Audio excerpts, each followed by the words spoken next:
timanti Afrika diampa di finamene tungwa Kabu dia bakeluba Uluzororo batanda mafungu tuleno Makanda maba musama kutuka yotama Osawe nina ninga masina makikulu Kongoja bakongoja kutuka kongo Uluzororo batanda mafungu tuleno Makanda maba musama kutuka yotama Osawe nina ninga masina makikulu Kongoja bakongoja kutuka kongo Afrika diampa Afrika diampa nina tungwa Afrika diampa Diampa di finamene tungwa Afrika diampa Afrika diampa nina tungwa Afrika diampa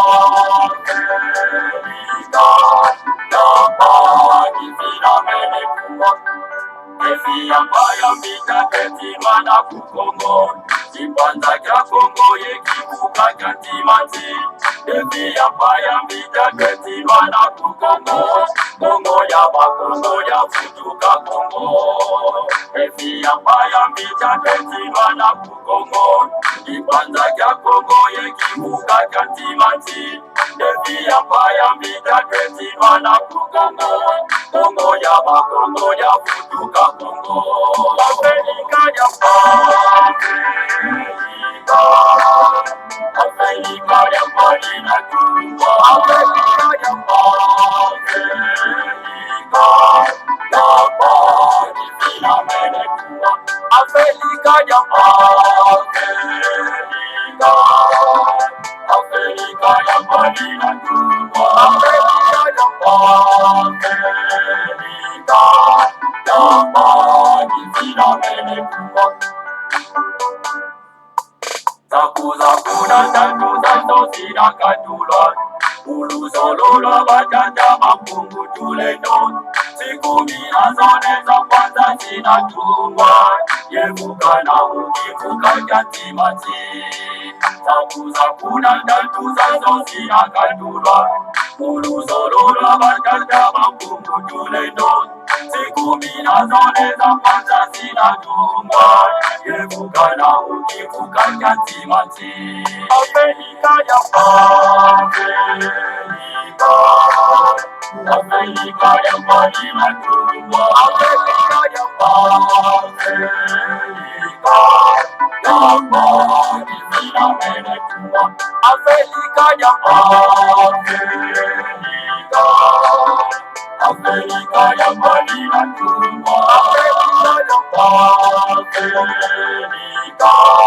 Diampa di finamene tungwa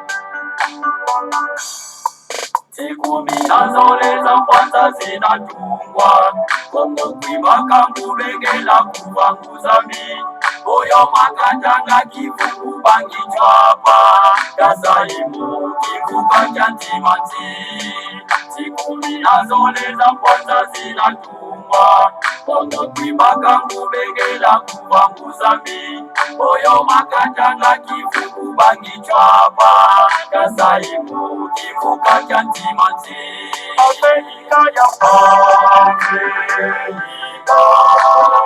Afrika diampa nina tungwa Afrika diampa Diampa di finamene tungwa Afrika diampa Afrika diampa nina tungwa Afrika diampa Diampa di finamene tungwa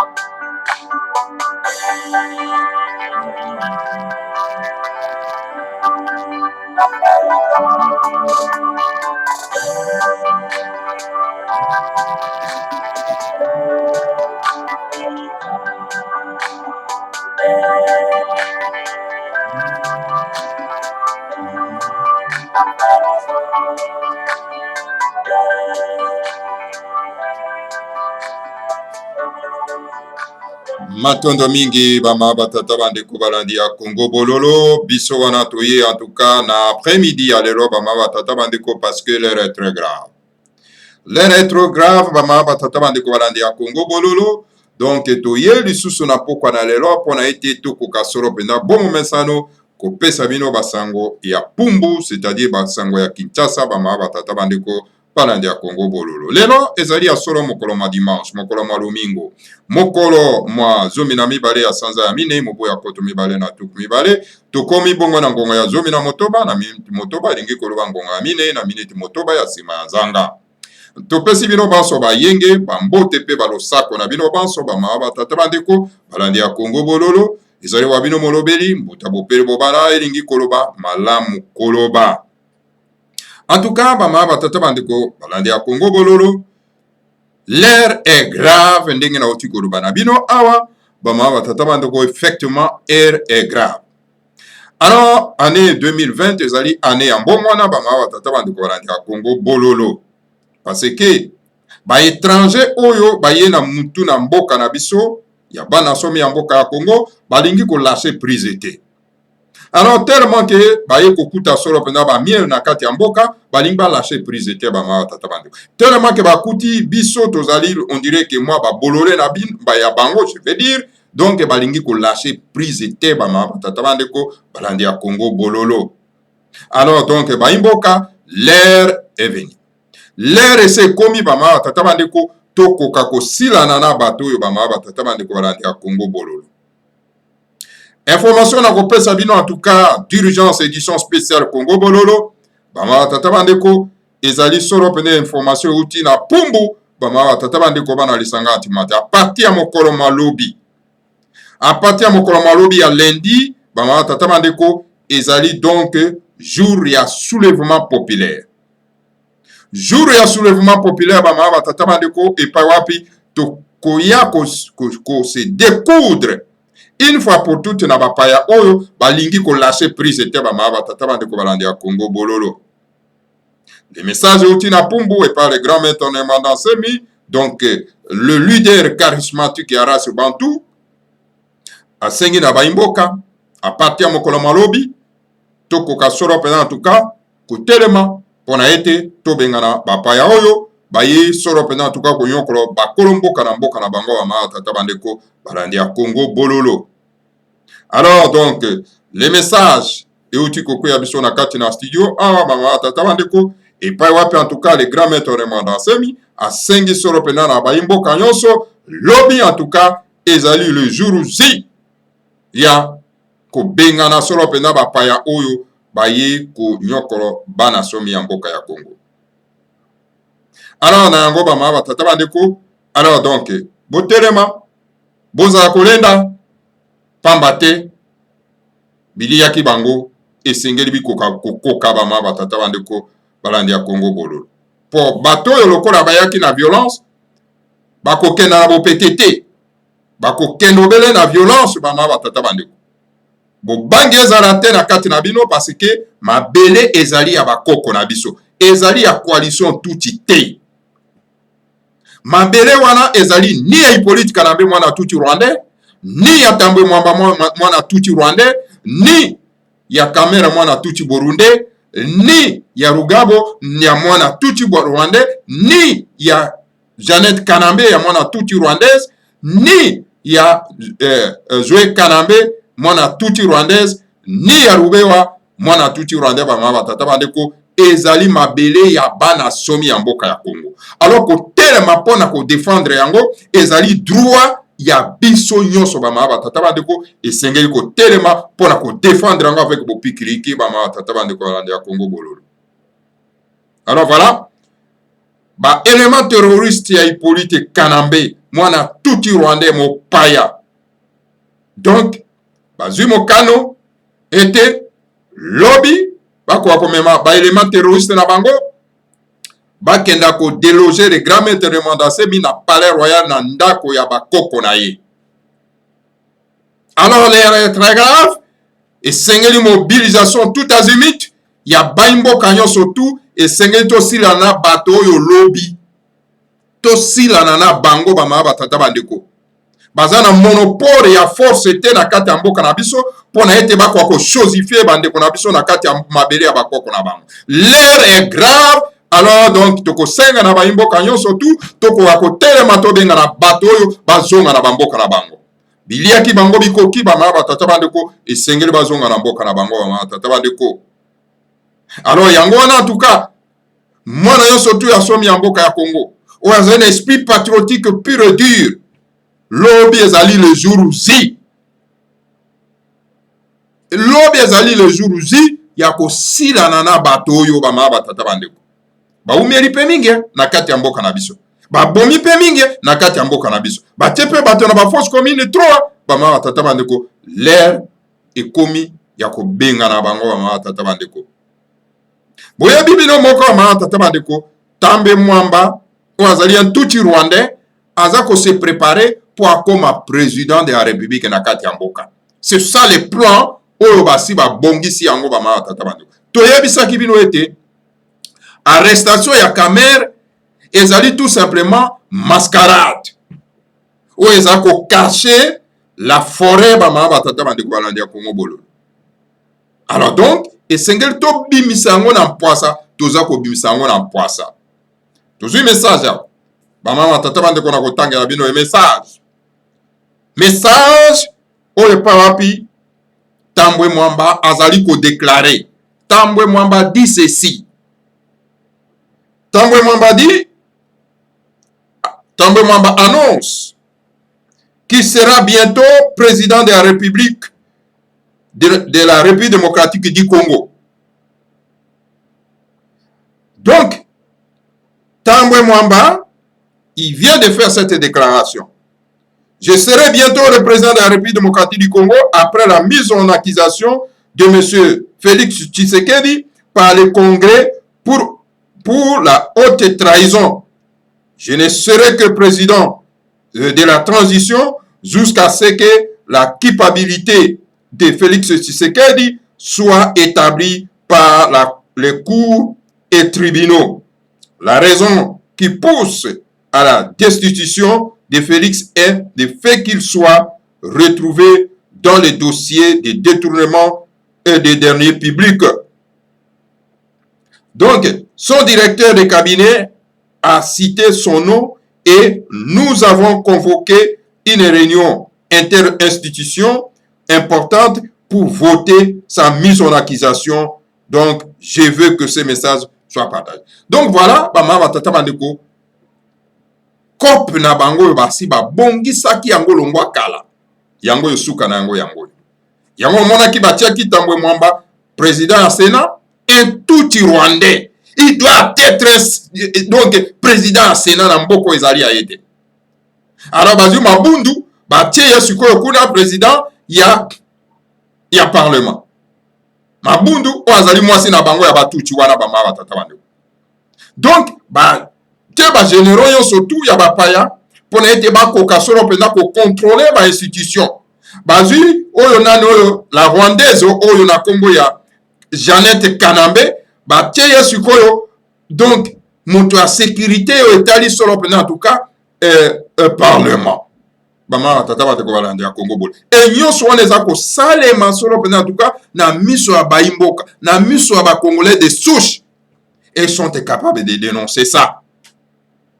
Parce que se trouve que ba monique bazali ba inerte, bazana efficacité mon côté, na nguya mon côté. Mais tolobi na bango tango iso yake, toza na moto azali na nguya et sengeli donc biso nyonso tout autour na ye pona ete to kango la mboka eza kokoza mala bapaya. Donc moto azali na nguya na kati ya mboka ezali ne mwanda semi. Et tous ces bapaya oyo bazo koza mboka na biso donc illégalement bazaka kana moto moko oyo bazali ko banga ezali ne mwanda semi. Et c'est pour cette raison que basali complot na bango bake ko bongisa mina bango balobi ete ngonga siko ekoki lobi siko bakenda siko ko attaquer les grands maîtres de Mwanda Semi na palais royal bama batata bandeko. Yango wana bama batata bandeko balandi ya Congo Bololo to beleli na bino sikoyo bo relier les messages. Message ke na bayimbo kanyonso pona ete lobi ezali le jour ezali likambo ya kokanga maboko te botala solo pena en tout cas bandeko na biso bamikengi bakoka kobunda bango moko, bino bovanda bokoka ko bénéficier donc le plan na plateau d'or. Non, bamama batata bandeko, ezali likambo ya tout le monde. Alors tout le monde doit passer au soulèvement populaire pour chasser ces gens bamama batata bandeko. Boye bien yango baméricain bayebaki yango déjà. Et ce soulèvement populaire eza koya na kati na Congo. Yango no moni baméricain bakamati babimisi bandeko na bango, baza kozongisa bango na kati ya mboka babino à cause n'est-ce pas ya corona bamama batata bandeko, et pourtant kuna na Amérique nde esika bato bazali kokufa na ba corona. Donc parce que bayebi yango déjà que un soulèvement populaire se prépare, se planifie na kati ya mboka bamama batata bandeko, yango na donc babimisi ba ressortissant na bango. Alors baimboka, alors maintenant ere ya kolia bapaya oyo bayaki kobebisa mboka ese ekoki, lere ekoki, ngonga ekoki ya kosila na bango, bayibi ebele babebisi mboka. Alors donc foutre biso dans la merde. Alors il est temps ya ko découdre na bango bamama batata bandeko balanda ya Congo bolo. Le grand maître de Mandasemi a bengisi lobi baimboka nyonso tout bakenda solo pena en tout cas na ma campagne bamama batata bandeko pona ko préparer le but événement du siècle bamama batata bandeko balanda ya Congo bolo. Donc tozu message otu solo pena en tout cas na pumbo bamama batata bandeko yango nazali ko relier yango nazalaki na doute ya message kasi bapesi ngai donc la véracité ya message wana yango naza ko relier bino yango lelo bamama batata bandeko po ete bo se préparer davantage non pas ya ko affronter les ennemis ya mboka na biso bamama batata bandeko balanda ya Congo bolo. Esengeli toko akoyeba bana somi ya mboka ya Congo na bapeyi nyonso tu ya mokili bazalaka na bavoyant na bango, bazalaka na un homme spirituel na bango oyo amonaka na mosika mpe aza koalerte bango bamama batata bandeko. E bapaya wana baza na kati na mboka na biso bayebi ke biso tozali na un homme spirituel oyo aza komona mosika mpe aza koalerte biso. Lokola bango baza koutilize bango na bapaya bamama batata bandeko, yango bango baza koutilize donc épreuve de la force mpona koluka solo pena en tout cas ko sala mabe na oyo ya biso un père spirituel na voyant na biso bamama batata bandeko ne Mandasemi.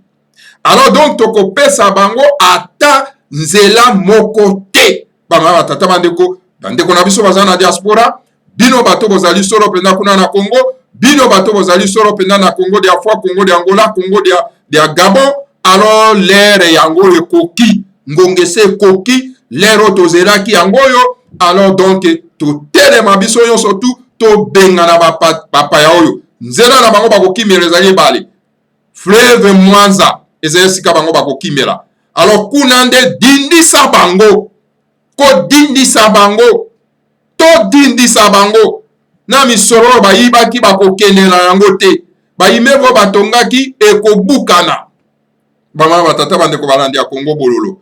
Alors donc voilà bozali alerté bamama batata bandeko na donc message oyo touti kopesa bino bamama batata bandeko balandi ya Congo bololo.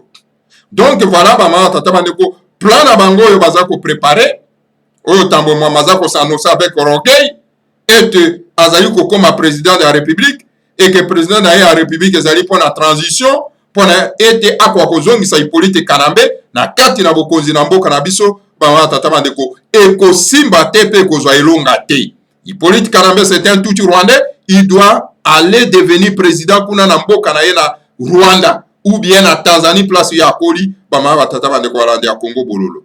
Alors donc voilà, la lutte doit continuer bamama batata bandeko et la victoire ezali na ngambo na biso parce que mabele wana ezali mabele ya bakoko na biso, ezali mabele oyo bakoko na biso batikelaki biso tokoki kondima te bapaya baya kokonza biso, baya kobebisa yango, baya kogouverner biso, baya kodétruire biso, baya kotia biso na bafausse commune. L'heure est venue ya nini ya biso nyonso tokwa kotelema poto benga na bango.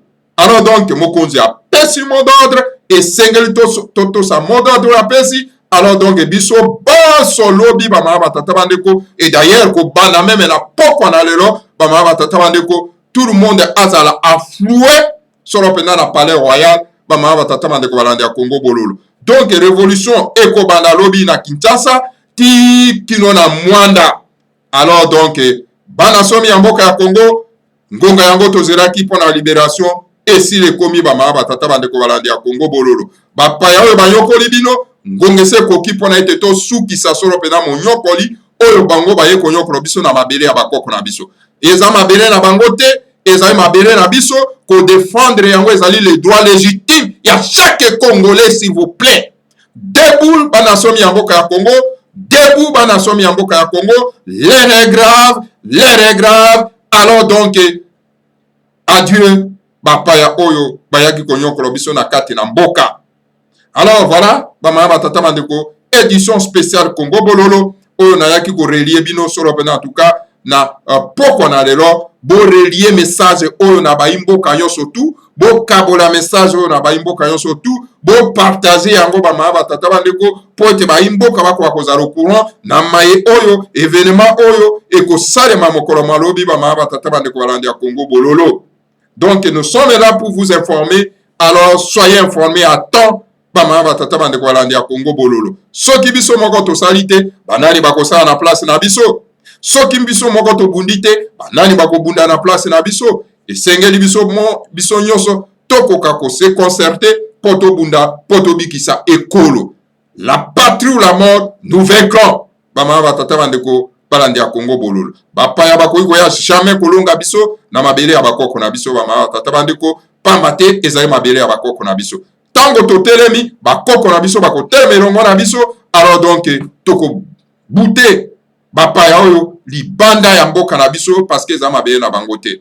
Alors donc voilà, les messages est lancé, le message epesameli bino. Alors donc oazana matoi ya koyoka akoka komema yango apesa na baimboka nyonso tu oyo bazali nango na bosenga pona ete tozala prêt pona mokolo malobi. D'ailleurs à partir ya lelo bamama batata bandeko balandi ya Congo bololo pona ete tokoka solo pena en tout cas ko se préparer na événement oyo ekoya solo pena en tout cas lobi révolution ebandi bamama batata bandeko ko banda na Kinshasa tina Mwanda. Donc tout le monde est debout pona soulèvement populaire pona ko benga na bapaya bamama batata bandeko. N'ayez pas peur car nos ancêtres bakozala na biso elongo moko pona ete tokoka kokangola mboka. Alors donc événement oto bandaki kozela yango yo il y a 2020 yango bamama batata bandeko. Alors donc tokanga maboko te totelema biso banso, la patrie ou la mort, nous vaincrons. Bamama batata bandeko balandi ya Congo bololo. Voilà le message na yeke kopesa bino donc na lombango penza yango wana bamama batata bandeko bo partager yango na baimboka nyonso tu bo partager yango na ba message na ba WhatsApp bo partager yango na ba audio bandeko na biso bako kozwa yango pamba te à partir ya lobby c'est le soulèvement populaire, à partir ya lobby révolution pour na kobenga na bapaya baye konyokola biso. Alors voilà, qui vivra verra bamama batata bandeko balandi ya Congo bololo. Matondo mingi na bino banso oyo bolandi biso. Alors donc tokuta na bino isusu na mokolo malobi pona le but événement oyo ekosalema solo pena en tout cas na mokolo malobi. Que le Seigneur à Congo vous bénisse tous, bénisse Nemanda Semi et bénisse la République fédérale du Congo, Ingeta, Ibobo et Ibobo. Matondo mingi na bino banso. Matondo.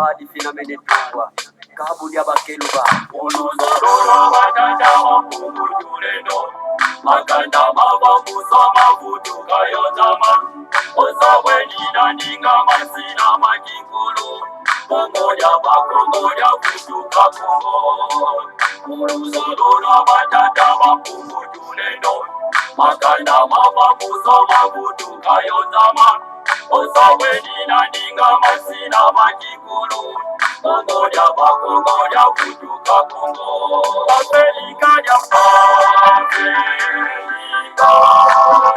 Afrika ya mbali na tumbo Afrika ya mbali finamene tumbo Afrika ya Afrika ya mbali na tumbo Afrika ya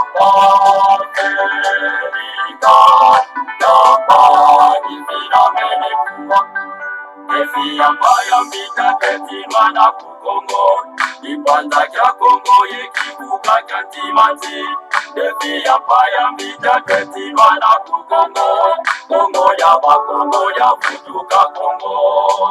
Devi Empire Mita Ketimana Kongo, Ibanza Kya Kongo Yekivuka Kantimati. Devi Empire Mita Ketimana Kongo, Kongo Yaba Kongo Yavutuka Kongo. Afrika Yaba, Afrika Yaba Nina Kumba, Afrika Yaba, Yaba Nifina Mene Kumba, Afrika Yaba, Afrika Yaba Nina Kumba, Afrika Yaba, Yaba Nifina Mene Kumba. Zakuza kuna tatuza sosina katula Ulu solola batata mapungu tulendo Siku mina zone za kwanza zinatungwa Yevuka na ukivuka jantimati Zakuza kuna tatuza sosina katula Ulu solola batata mapungu tulendo Siku mina zone za kwanza zinatungwa Yevuka na ukivuka jantimati Afrika ya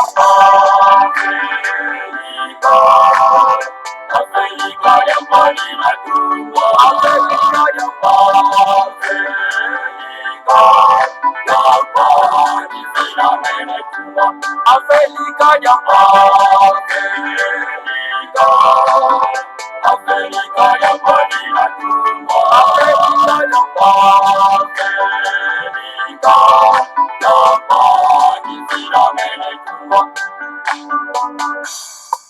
Siku mina zole za kwanza zinatungwa Kongo kwimaka ngubengela kuva kuzambi Oyo makatanga kivuku bangi chwapa Kasaimu kivuka jantimanti Siku mina zole za kwanza zinatungwa Kongo kwimaka ngubengela kuva kuzambi Oyo makatanga kivuku bangi chwapa Kasaimu kivuka jantimanti Afrika ya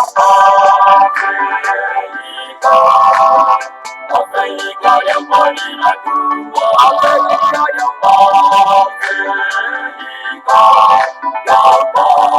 vina mene tumbo Afrika ya Afrika ya mbali na tumbo Afrika ya mbali vina mene tumbo